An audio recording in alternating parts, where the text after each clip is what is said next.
Kasih itu menutupi segala sesuatu. Terdapat dalam 1 Korintus 13 ayat yang ke-7.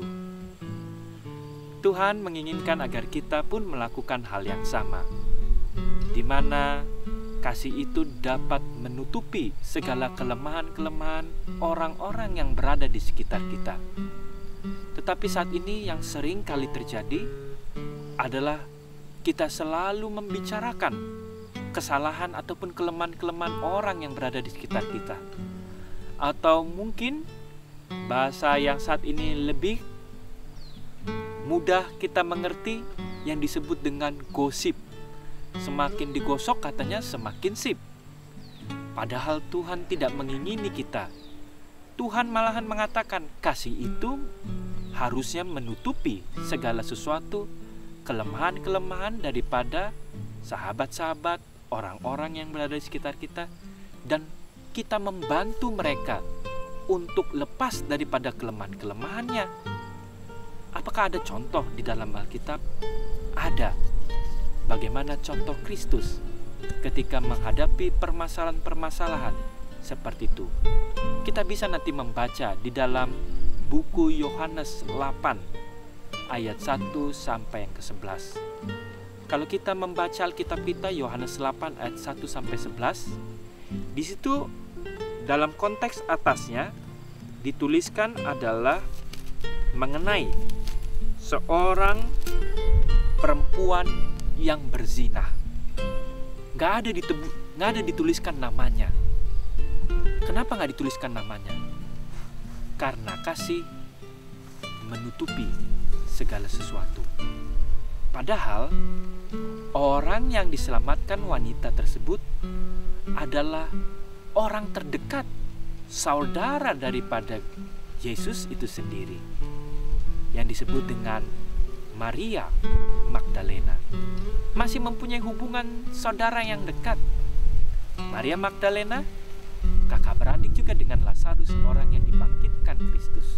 Maria, Marta, dan Lazarus, mereka adalah 3 bersaudara. Tetapi kenapa Tuhan tidak menuliskan namanya?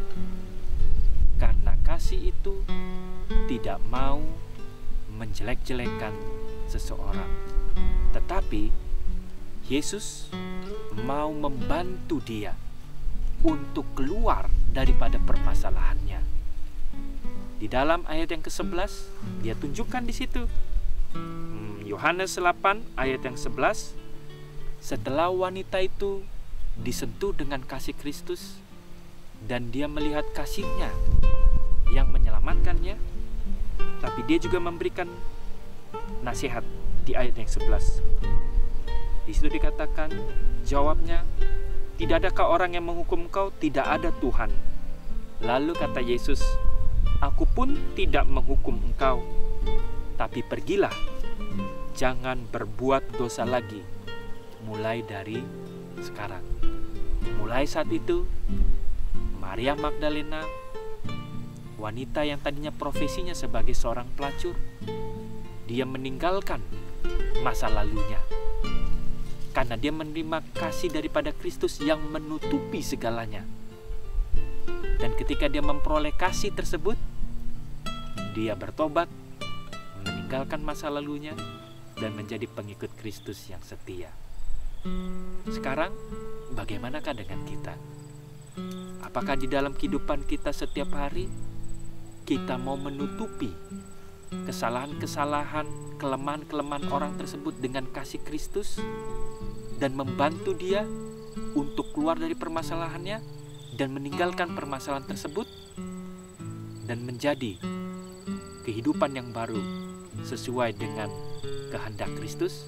Atau kita malah selalu menceritakan kelemahan-kelemahan, kejelekan-kejelekan orang dan bukan menuntunnya orang tersebut yang melakukan kesalahan itu kepada Kristus, tetapi dia malah menjadi orang-orang yang tidak berubah.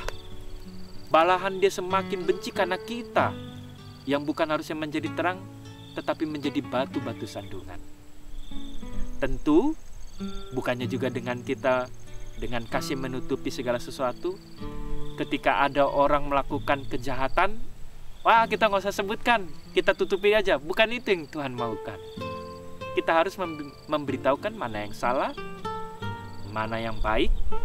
Tetapi kalaupun ada yang salah, kita harus menuntunnya dengan kasih, sebagaimana Kristus menyelamatkan Maria Magdalena tersebut. Kita menuntun orang tersebut kepada kasih Kristus, dan kita bertumbuh, orang itu pun bertumbuh.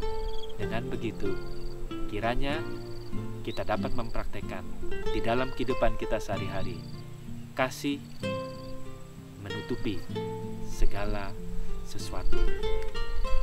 Kiranya Tuhan memberkati.